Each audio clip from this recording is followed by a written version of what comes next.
At school one day, Jessica walked up to me in the halls. "We need to talk," she said. She didn't say where or why, but I knew she meant Monet's, and I thought I knew why. When I got there, Jessica was sitting slumped in a chair, arms dangling by her sides like she'd been waiting a long time. And maybe she had. Maybe she hoped I would skip my last class to join her. So I sat down and slid my hand into the middle of the table. "Ollie Ollie oxen free?" She lifted one of her hands and slapped a paper on the table. Then she pushed it across and spun it around for me to read. But I didn't need it spun around, because the first time I read that paper was upside down on Jimmy's desk. Who's hot, who's not?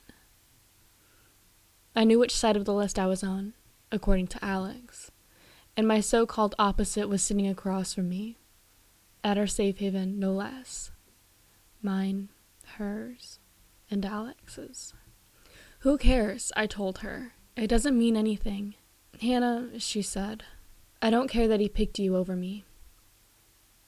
I knew exactly where that conversation was headed, and I was not going to let her take us there. "He did not choose me over you, Jessica," I said. "He chose me to get back at you, and you know that. He knew my name would hurt you more than anyone else's." She closed her eyes and said my name in almost a whisper. "Hannah. Do you remember that, Jessica? Because I do. When someone says your name like that, when they won't even look you in the eyes, there's nothing more you can do or say. Their mind is made up." "Hannah," you said, "I know the rumors." "You can't know rumors," I said. And maybe I was being a little sensitive, but I had hoped, silly me, that there would be no more rumors when my family moved here, that I had left the rumors and gossip behind me, for good. "You can hear rumors," I said, "but you can't know them." Again, you said my name. "Hannah." Yes, I knew the rumors, and I swore to you that I hadn't seen Alex one time outside of school, but you wouldn't believe me.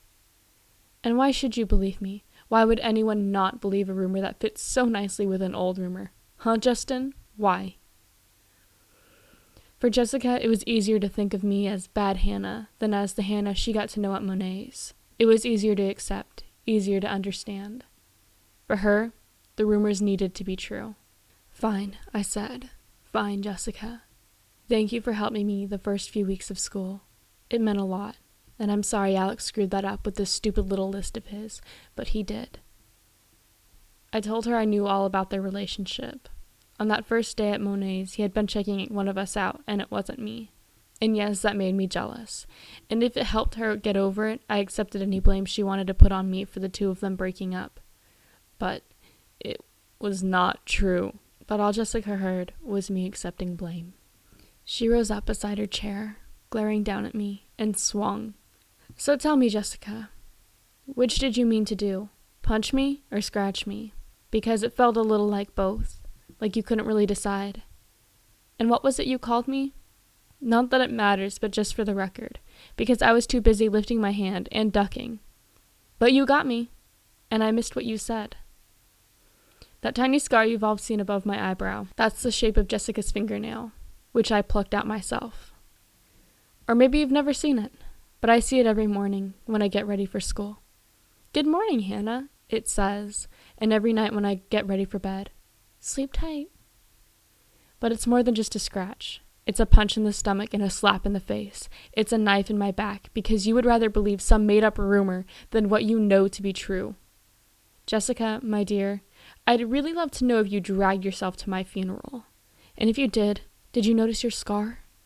And what about you, the rest of you? Did you notice the scars you left behind? No, probably not. Because most of them can't be seen with the naked eye."